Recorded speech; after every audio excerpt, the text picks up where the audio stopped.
नमस्कार, मैं उमाशंकर बैठा। आज आपके समक्ष मैं अपनी प्रस्तुति लेकर के उपस्थित हूँ।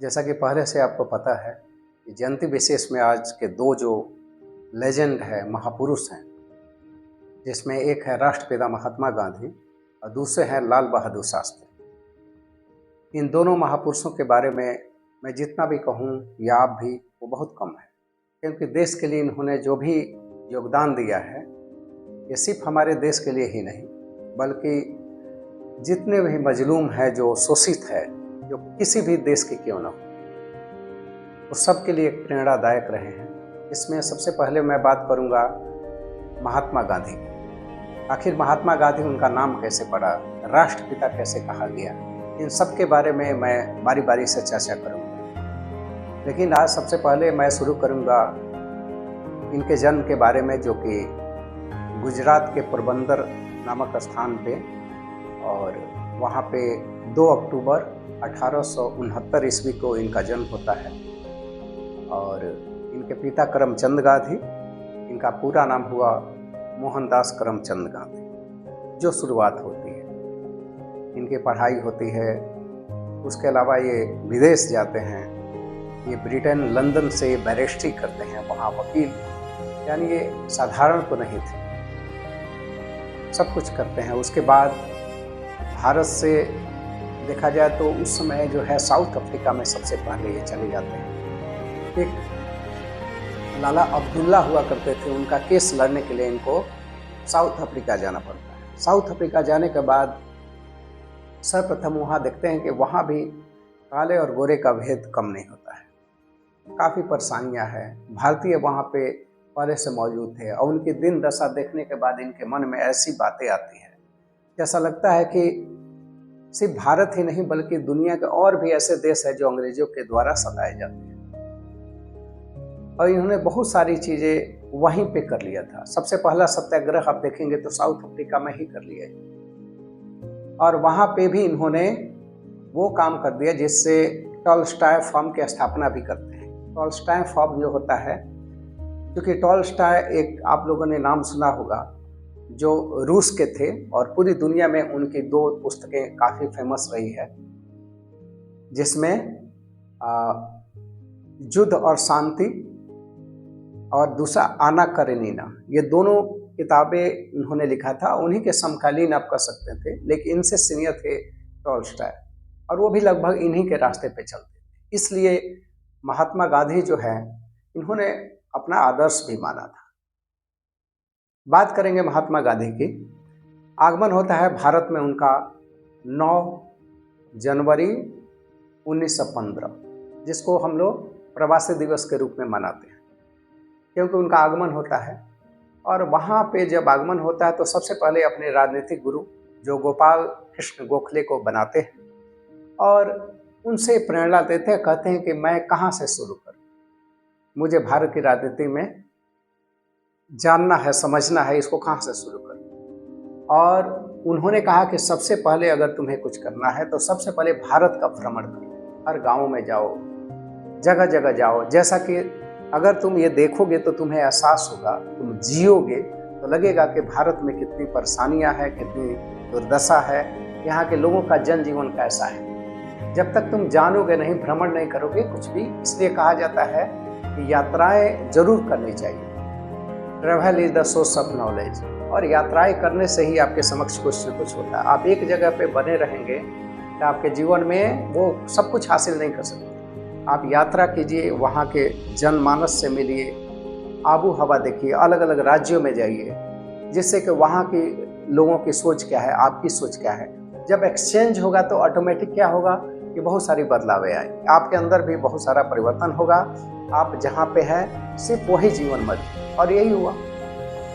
वो लखनऊ अधिवेशन में 1916 में जो कांग्रेस का अधिवेशन था, और वहाँ पे गरम दल और नरम दल का विलय भी हुआ था 1916 ईस्वी में। और उसके बाद वहाँ पे बिहार से नेता जाते जिनका नाम था राजकुमार शुक्ल।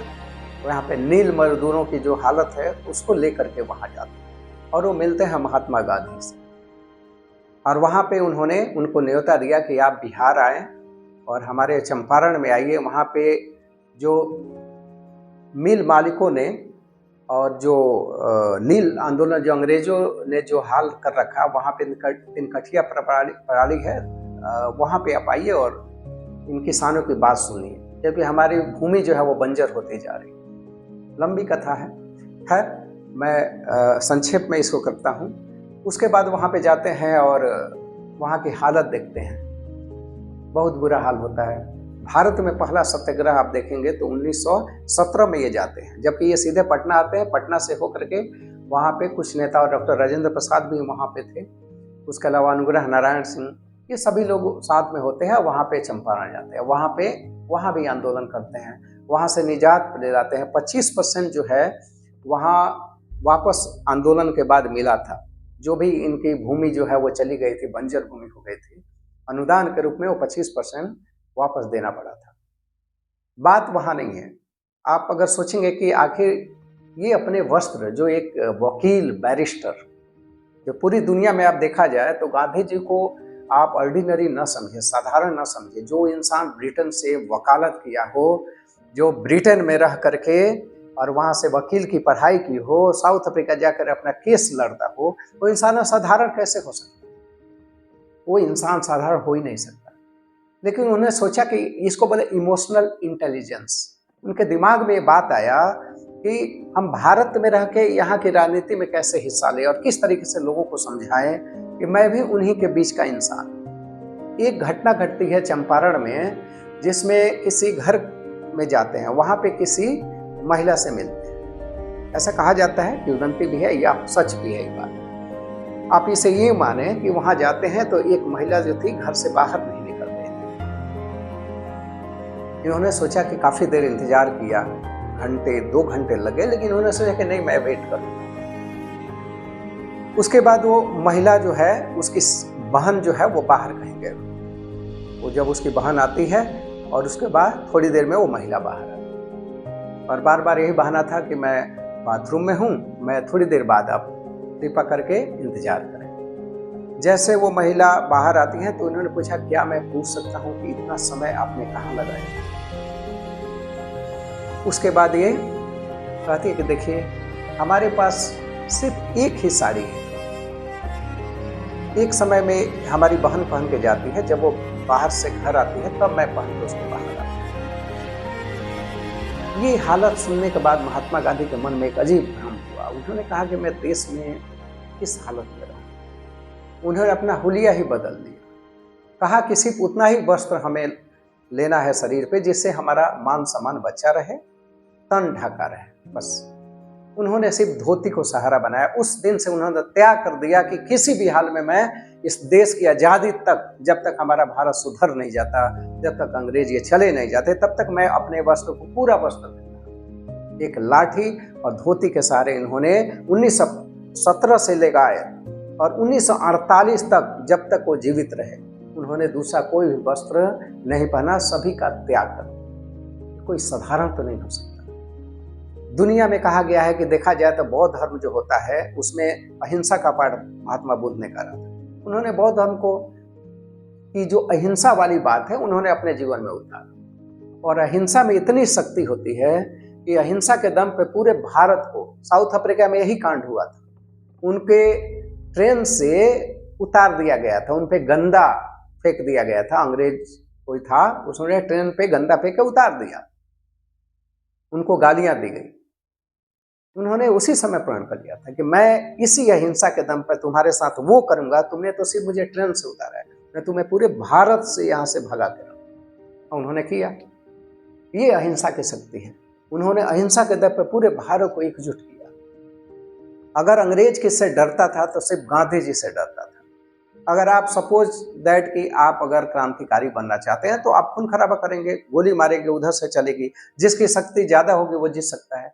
लेकिन अगर अहिंसा के दम पे आप चले और एक भीड़ इकट्ठा करते, कितनी गोलियां चलाओगे? एक समय ऐसा होगा कि आपकी गोलियां खत्म हो जाएगी और जो है आप हार मान लो। उन्होंने इसी का सहारा दिया। और देख लीजिए 1917 के बाद 1918 अहमदाबाद मिल मजदूर हो गया, खेड़ा सत्याग्रह हो गया, ये आप देखेंगे। उसके बाद जो होता है असहयोग आंदोलन उन्होंने शुरू किया, है ना, 1920 ईस्वी में, और ये चलता रहा आपका। असहयोग आंदोलन में जो होता है, यहाँ से जुड़े थे लाल बहादुर शास्त्री, उनके बारे में मैं बात करूँगा, और लेकिन अभी सिर्फ गांधी जी के बारे में सुने, उसके बाद मैं शास्त्री जी के बारे में भी चर्चा करूँगा।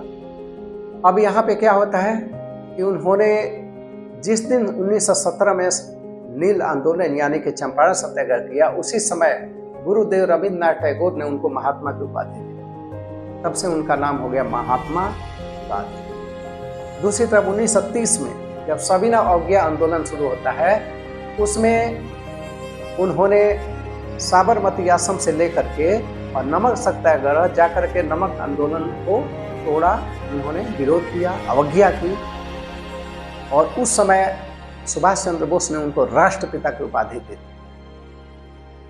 अगर सुभाष चंद्र बोस ने भी अगर उनको माना, तो ये आप यूं समझिए कि आप कहीं से भी इधर उधर का ज्ञान न लीजिए। आप सोचिए कि एक घर किसी से नहीं चलता। उन्होंने पूरे देश को एक सूत्र में बांधा, चाहे वो हिंदू हो, मुस्लिम हो, सिख हो, ईसाई हो, बौद्ध हो, जैनिज्म हो, किसी भी धर्म के लोग हो, वो सबको अपने पास रखा, उन्होंने जोड़ के रखा। खिलाफत आंदोलन के समय उन्होंने मुस्लिमों का साथ दिया, प्रतिनिधि भेजा, मजहूर सुल्तानपुरी को उन्होंने यहाँ से प्रतिनिधि के रूप में भेजा भी था। तो आप यूं कह सकते हैं कि हर क्षेत्र में उन्होंने वो काम किया। तो महात्मा गांधी का सिर्फ ये नहीं है कि उनके 3 आदर्श जो शब्द रहे थे, जिसमें कहते थे कि बुरा मत कहो, बुरा मत देखो, बुरा मत सुनो, इसका अर्थ ही बदल गया है। हकीकत यह है कि किसी बात को आप आज भी देख लीजिए कि किसी चीज को अपने कान में ला दीजिएगा, जब तक निकालते नहीं हैं तब तक वो वही चीजें आपको कम करती जाती है, आपके सोच पे हावी होने लगती है। इसलिए बहुत सारा चीज आज के समय में इसकी सार्थकता, अगर इस पे किसी और दिन मैं चर्चा करूंगा। इन्होंने एक चिट्ठी है, एक क्लास है, जिसमें उन्होंने लिखा पिता का पत्र पुत्र के नाम। उन्होंने 3 चीजें कही थी उसमें 3 बातें ऐसी बताई थी, विद्यार्थियों को भी इस बात को सुनना चाहिए कि 3 बातें अगर आप जीवन में उतारें तो वो तीनों बातें आप दुनिया में कहीं भी रहें, आपको कोई नहीं जानता हो, लेकिन आप भूखे नहीं रह सकते, आपको बिना काम के नहीं रह सकते। सबसे पहले उन्होंने कहा था कि उन्होंने कहा कि अपने आप की सुनिए, सबसे पहले अपनी आत्मा की सुनिए। पहला था कि अपनी आत्मा का, यानी कोई भी चीज डिसीजन लेने के पहले आप अपनी आत्मा के बारे में सोचिए, आत्मा क्या करिए। हमेशा देखते हैं 2 पक्ष होता है, एक अच्छा एक बुरा। किसी भी चीज को आप जब भी डिसीजन लेते हैं तो देखते होंगे कि वहां आता है मैं ये करूं, फिर तुरंत आता है नहीं करता, करूं नहीं करता। फिर दोनों के बीच में कौन जीतेगा? वही जीतेगा जिसको हम ज्यादा खाना खिलाएंगे या जिसके बारे में ज्यादा सोचेंगे, ताकतवर वही होगा। अगर गलत को आप बढ़ावा देते हैं तो गलत आपकी मानसिकता प्रवृत्ति हावी होगी, अगर आप सही वाले को समझाते हैं तो सही वाली होगी। जो ताकतवर है वो वही हावी होता है, और यहाँ वही है। तो सबसे पहले अपनी आत्मा की, आत्मा कभी झूठ नहीं बोलती, तो हमेशा सत्य का साथ देती। तो पहले अपनी आत्मा का, और जब आत्मा गवाही देते कि ये सही है तो वो करो। फिर अपने आप का करो, दुनिया के सुनो बट करो अपने आप। और तीसरा क्या उन्होंने कहा कि जब अपनी सुन लो, अपने आप का डिसीजन ले, फिर किसी की मत सुनो, ईश्वर का सच्चा ज्ञान प्राप्त। तीसरा था ईश्वर का सच्चा ज्ञान प्राप्त करना, फिर आपसे गलत कुछ होगा ही। यही तो है, दुनिया में कोई तो शक्ति है। आप किसी से नहीं डरते तो अपने आप से डरते हैं, आपके मन में वो हावी होता है कि हम गलत कर रहे हैं। आत्मा हमेशा आपको रोकती है, ये गलत हो रहा है। तो ये तीनों चीजें जो है, ये जो है वंडर है जो आपको तीनों चीजें अगर अपने जीवन में उतार लें। इवन वो जेल में रहते हुए उन्होंने अपने बेटे मणिलाल को ये चिट्ठी भी लिखा था कि जीवन में जितना बार ये शिक्षा ले लो, 2 चीजों का होना बड़ा जरूरी है। एक कर्तव्य का बोध, ठीक है, सबसे पहले क्या कहा, 2 चीजें जीवन में उतार लो, कि कर्तव्य का बोध, और दूसरा चरित्र निर्माण। ये 2 चीजें जीवन में उतार लिया, फिर आपको कहीं किसी के सामने गिड़गिड़ाने या कुछ करने की जरूरत नहीं है। आपका कर्म हमेशा सही रहे। कर्तव्य का बोध होगा, आपको करना क्या है। एक विद्यार्थी का कर्तव्य है कि वो अपना स्टडी करे, दिखावा ना करे बल्कि अपने मन से स्टडी करे, है ना। और चरित्र निर्माण, हमेशा लोग देखते हैं तो कहते हैं कि ये अच्छा है, ये बुरा है। ये चरित्र निर्माण है, बड़ों का मान सम्मान करना, गुरुओं का सम्मान करना, हर जगह ये चरित्र निर्माण। ये दो चीजें कीजिए, आप सब कुछ अच्छा चलेगा। गांधी जी का आप जानते हैं कि पूरी 110 कंट्री में उनके स्टैचू आप जान सकते हैं। अभी G20 शिखर सम्मेलन हुआ था इंडिया में, 20 टॉप जो कंट्रीज है वहां के नेता आए थे और सभी लोग गए थे उनके समाधि पे राजघाट, और वहां पे सबने जो है अपना सर झुकाया था। साधारण तो नहीं हो सकता हमारे देश का राष्ट्रपिता, इसलिए किसी की बातों में न आकर के आप ये सोचिए कि ये घर नहीं चलता कैसे, ये पूरे देश को चलाने वाला। आप ये सोचिए, इनसे इनके बड़प्पन की बात इससे सोच सकते हैं कि जब पूरा देश आजाद हो गया, सभी जश्न मना रहे थे, वहां पे नोआखली में, ये कलकत्ता में एक सांप्रदायिक दंगा को ठीक करने में, उसको शांत कराने के लिए वहां, उसके बाद ऐसे महापुरुष जो हैं बार बार नहीं आते हैं। कुछ इने गिने तो हमारे देश के महापुरुष, लेकिन आज हम सिर्फ बात करेंगे इन दो महापुरुष। उसके बाद भी हमारे मन में भेदभाव, उनके प्रति अनास्था, ये सब ठीक नहीं। हमें चाहिए कि ऐसे महान महापुरुष को हम अपने दिल में जगह दें, दुनिया के पटल पे लाए। दुनिया जानती है हम कौन होते हैं। ये व्हाट्सएप ज्ञान से आपका ज्ञान बढ़ने वाला नहीं है, पूरी दुनिया उनको पूछती है, हमें भी, है ना। अहिंसा के मार्ग पे चलना चाहिए, उनके आदर्शों को जीवन में उतारना चाहिए। क्या दिक्कत है हमें रोजमर्रा के जीवन में जमीन, पैसा, इसके पीछे भागते हुए कहाँ? कितनी उम्र है एक इंसान? 80 साल, 100 साल, 120 साल, इससे ज़्यादा तो नहीं हो सकता। लेकिन एक अपनी कीर्ति, अपने महानता का परिचय दीजिए, आप युगों तक याद रखे जाए। जरूरी है कि ऐसा महापुरुष के बारे में हम कदापि कुछ गलत वचन न करें, उनके आदर्शों पे चले, तभी हम गर्व हो। कहते हैं ना, हो मेरे दम से यूं ही मेरे वतन की जीना, जिस तरह फूल से होती है चमन की जीना। हमारे देश का नाम तभी आगे होगा जब हम कुछ ऐसा करेंगे। और यहाँ के लोगों, जैसे बगीचे, चमन होता है उसको फूलों से ही बगीचा कहलाता है, चमन कहलाता है, सुंदरता उसकी बढ़ती है।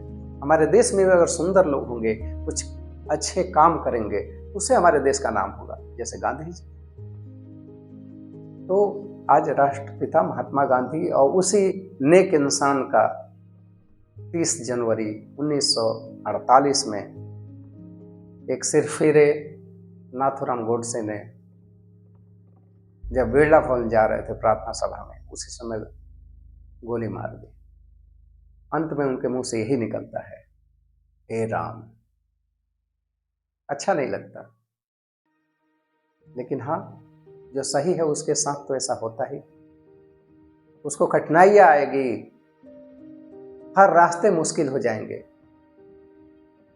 इन सब को पार करके आगे बढ़ना ही तो जीवन में वही सफल। कहते हैं ना स्वामी विवेकानंद, कि तुम अपने जीवन में सोचो कि आप हर रोज अच्छा से चल रहे हो, सब कुछ ठीक हो रहा है, तो समझो आप गलत रास्ते पे।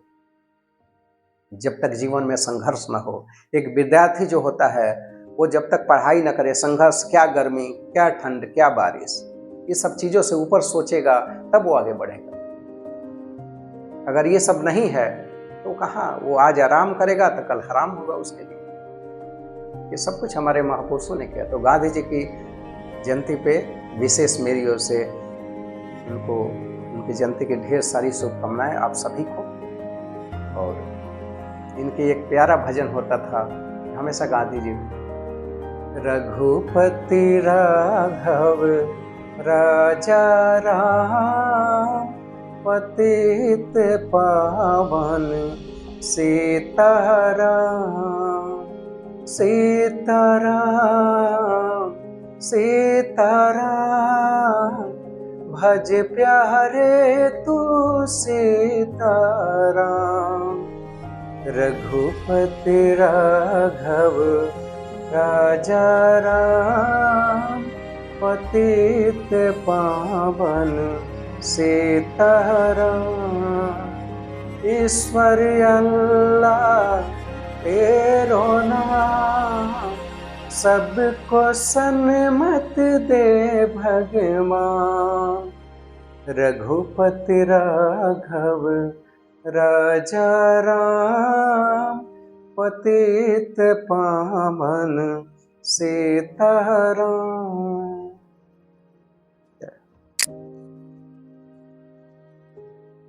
नमस्कार, मैं दोबारा आपके समक्ष मैं एक दूसरे महापुरुष जिनका नाम है लाल बहादुर शास्त्री, देश के लाल लाल बहादुर शास्त्री, उनकी जयंती पे मैं 2 शब्द रखूंगा। सबसे पहले ये है कि उनको शास्त्री जी की उपाधि कैसे मिली। तो शास्त्री पहले एक डिग्री हुआ करती थी जो काशी विद्यापीठ से उन्होंने ये डिग्री ली थी। उसके बाद उनका पूरा नाम हो गया लाल बहादुर शास्त्री। शास्त्री जी एक साधारण परंतु एक काफ़ी प्रतिभावान, बचपन का इनकी कहानियाँ भी कम नहीं हैं। बचपन में जब भी पढ़ने हम लोगों ने पढ़ा था कि बचपन में जब भी ये बीच में गंगा आती थी, अपने सर पे सारे बस्ते वगैरह को रख करके और उसके बाद ये तैर करके बाहर जाते थे, फिर वहाँ पढ़ाई करते थे और फिर अपने धोती कुर्ते को फिर सर पे रखा, किताबें, और उसके बाद आकर के इस तरह से पढ़ाई का भी प्रतिभावान थे। उन्होंने अपनी पढ़ाई पूरी की। उसके अलावा उत्तर प्रदेश सरकार में सबसे पहले ये प्रभावित हुए महात्मा गांधी से, ये प्रेरणा के स्रोत रहे महात्मा गांधी। उसके बाद ये असहयोग आंदोलन 1920 में जब गांधी जी ने पूरे देश में शुरू की, उसी समय इन्होंने अपनी जो है सेवाएं जो है भारत के स्वतंत्रता संग्राम में ये भी कूद गए। और उसमें उसके बाद सबने अवज्ञा आंदोलन, जिसको नमक आंदोलन भी कहते हैं, उसमें पूरी तरह से इन्होंने अपना समर्पण दिया। उत्तर प्रदेश सरकार का गठन हुआ, उसमें ये सचिव के पद पे इनको रखा गया। इन्होंने काफ़ी अच्छा कार्य किया। तो इन्होंने जो है उत्तर प्रदेश में गृह मंत्रालय भी इनके पास था। उसके बाद 1951 में जो भारत में पहले चुनाव जो होता है, उसी समय इनको दिल्ली बुलाया जाता है और उसके बाद ये मंत्री बनते हैं। एक बड़ी रेल दुर्घटना के बाद इन्होंने ईमानदारी से अपने पद से इस्तीफा दे दिया था। इससे इनका कद और बढ़ गया। और जैसा कि पता है, जवाहरलाल नेहरू की मृत्यु के बाद इनको जो है देश का प्रधानमंत्री नियुक्त किया जाता है। देश का प्रधानमंत्री बनने के बाद ऐसा लगता था कि ये काफ़ी साधारण लेकिन असाधारण इन्होंने कार्य किया। इसलिए कहा जाता है कि किसी के शरीर से आप ये अनुमान नहीं लगा सकते कि वो कैसा है और कितना बड़ा कद उसका है। उन्होंने ऐसा काम, उनके समय में उन्होंने कई चीज़ें देखा। उन्होंने भारत पाकिस्तान का युद्ध देखा 1965 में। उसके पहले उन्होंने एक ऐसा नारा दिया, जो कि पहले क्या होता था कि भारत जो था वो किसी और देश पे, अमेरिका पे आश्रित होता था। वहाँ से अनाज आता था, बड़े बड़े मक्का वगैरह, इस पे भारत को निर्भर करना पड़ता था। उसमें धौंस भी अलग से जमाता था अमेरिका। इन्होंने कहा कि नहीं, हमारा देश इतना शानदार है और यहाँ के लोग काफ़ी मेहनती हैं। उस समय इन्होंने प्रधानमंत्री रहने के दौरान इन्हें जय जवान और जय किसान का नारा दिया। जय जवान जय किसान, देश की रक्षा, और दूसरा होता है कि अन्न उपजाता है। ये 2 अगर सही हो जाता है तो हमारा देश किसी से भी पीछे नहीं रहता है। और उस समय यहाँ के वैज्ञानिक जो थे MS स्वामीनाथन, उनकी मदद से इन्होंने कुछ ऐसा कर दिया कि पूरे देश में खाद्यान्न की कमी नहीं रही। हरित क्रांति के जनक कहे जा सकते हैं। हरित क्रांति के जनक तो कहे जाते हैं MS स्वामीनाथन, लेकिन नारा जो दिया था जय जवान जय किसान, वो लाल बहादुर शास्त्री ने दिया था। और हम आत्मनिर्भर हो चुके थे खाद्यान्न के मामले में। उसी समय 1965 का युद्ध होता है हिंदुस्तान पाकिस्तान का, और उसमें भारत को विजय मिलता है। इससे आप देख सकते हैं कि एक असाधारण व्यक्तित्व के साधारण शरीर वाला जो है एक असाधारण काम करता है। पूरी देश जो है, पूरी दुनिया देख के दंग रह जाती है। ये थे हमारे लाल बहादुर शास्त्री। और उन्होंने उसके बाद एक ताशकंद समझौता होता है, उसी समय उनका निधन हो जाता है। ये 11 जनवरी 1966 में उनका निधन हो जाता है। लेकिन हम उन्हें कैसे भूल जाएं। देश के लाल, उन्होंने ऐसा सादगी भरा कार्य किया। उन्होंने अपने कपड़े, अपने पहनावा, ये सब पे बिल्कुल भी ध्यान नहीं दिया। देश के पहले के जितने भी नेता, ये सभी कुछ इस कदर थे जिस तरह से तो जब पहले देश उनके लिए सर्वोपरि होता था, आज की तरह नहीं है कि सबसे पहले वस्त्र पुरुष बने, ऐसा कुछ भी नहीं था। ईमानदारी से उन्होंने त्याग भी दिया था। अपने रेलवे से उन्होंने त्याग, एक दुर्घटना हुआ रेलवे, उन्होंने अपना इस्तीफा दे दिया। आज ऐसा नहीं देखने को मिलेगा। तो देश के लिए कुछ करना है तो आपको सिर्फ बड़ी बड़ी बातें करने से नहीं होगा, आपको त्याग, आप जहां हैं, जैसे हैं, जो काम में है वही काम, उसी को पूरा कीजिए ना, देश सेवा होगा। आपको कोई जरूरत नहीं कि बहुत बड़े पद पे जाकर के देश सेवा करने की जरूरत। आप जहाँ हैं, आप टीचर हैं, स्कूल में हैं, आप बच्चों को शिक्षित करें, क्योंकि आपका वही दायित्व, वही कर्तव्य। कहा नहीं था गांधी जी कि कर्तव्य का बोध और चरित्र निर्माण। तो कर्तव्य का बोध होगा, आप स्टूडेंट हैं तो आप अपना पढ़ाई करेंगे, आप अगर टीचर हैं तो आप अपना कार्य करेंगे बच्चों के लिए, ये आपका होगा। तो सभी को अपना फर्ज, वो कई बार लाल बहादुर शास्त्री 7 वर्ष तक वो जो थे असहयोग आंदोलन के बाद वो जेल में भी बिताए। कोई ऐसा नेता नहीं पहले का, फ्रीडम फाइटर नहीं, जो जेल न गया। पहले लोग जेल जाना अपना किस्मत समझते थे, अगर जो जेल नहीं गया समझो उसने देश के लिए कुछ भी नहीं किया। आज की बात अलग है। आज़ादी के समय एक नशा था, दीवानगी थी, लोगों में इस कदर से था कि लोग जेल जाना अपना कर्म, फर्ज समझते थे।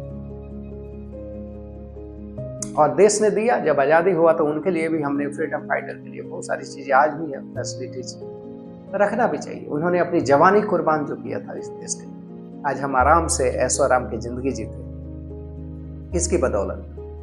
उन्होंने अपनी पढ़ाई छोड़ी देश के लिए ना, हमारे लिए ना। तो क्या हम उन्हें भूल जाएं? बिल्कुल भी नहीं, हम हमेशा याद रखेंगे। और हमारी आज की चर्चा में थे महात्मा गांधी और लाल बहादुर शास्त्री, एक राष्ट्रपिता और दूसरा देश का लाल। कहीं ना कहीं लाल बहादुर शास्त्री जो थे, उनके प्रेरणा स्रोत जो रहे महात्मा गांधी थे। दोनों साधारण शरीरों वाले, और काम कैसा किया? असाधारण। इसलिए आज के लिए बस इतना ही। तो फिर अगली कड़ी में मिलते हैं एक नए एपिसोड के साथ।